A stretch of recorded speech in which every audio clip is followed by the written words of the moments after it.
Just kind of, your first reactions, being back, and how does it feel to be back and get the first spring practice already? I think we ended fall ball on December 1st, but it seems like it's been 3 months.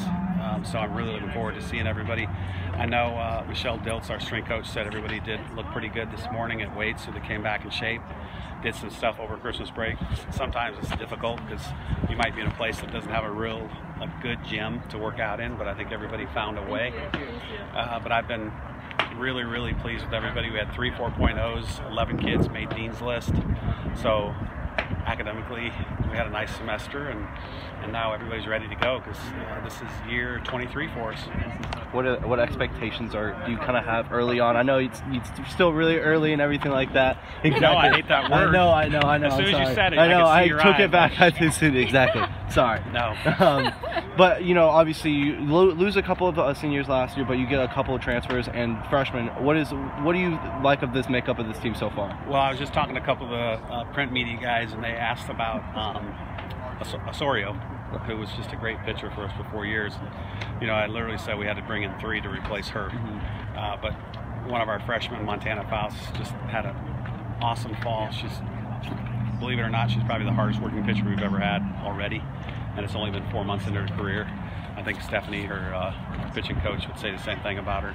We got a really nice transfer out of Hofstra University, who was first team all region, won 23 games as a sophomore, and pitched against some good teams last year. And then we got the JUCO National Pitcher of the Year, and Crystal Goodman from Long Beach, Mississippi, and she has incredible potential. I don't think she even realizes how good she could be, but she's another 6'2" pitcher, a righty.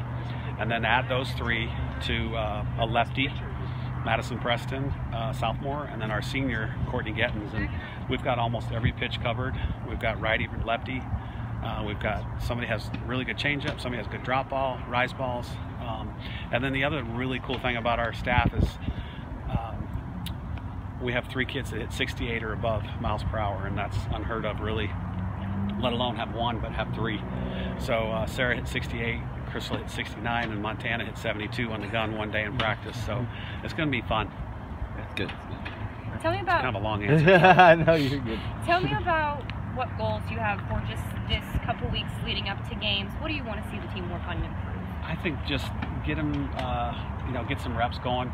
I think the biggest thing is we're going to scrimmage January 20th, which is coming up really quick, because we literally have 30 days before our first game, February 8th in Troy. So we want to see pitchers versus hitters. We got to get the hitters against the pitching machines going fast.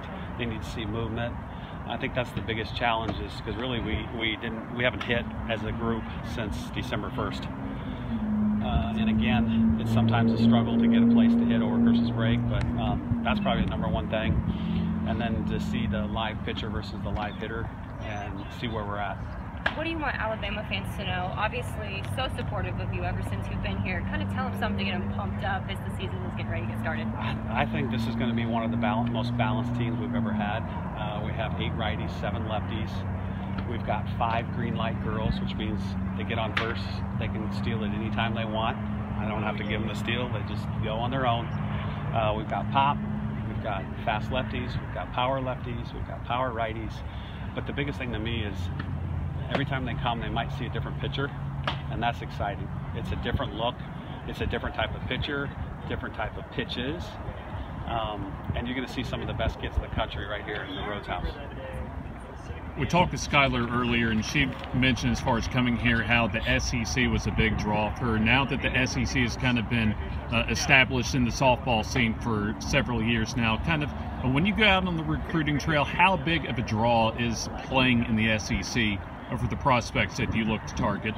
Well, I think one of the biggest things that helped us is TV, you guys, but playing on ESPN, playing on ESPN2, and obviously the SEC network was huge. And I go home to Iowa for Christmas, and my mom's watching SEC Now. I mean, that's Cedar Falls, Iowa, where you're watching SEC coverage, and that happens in every state. And you can use it on your phone, or you can find it on your phone. So it's ease of use. You can watch it anywhere, and kids from all over the country will write our kids letters after somebody hits a home run or somebody throws a no-hitter that they're sitting at home in Vermont watching the game on SEC Network, and they want to be like Montana Fouts. So that's the coolest part of it, because the reach of softball has gone so far from where we started. It's just unbelievable.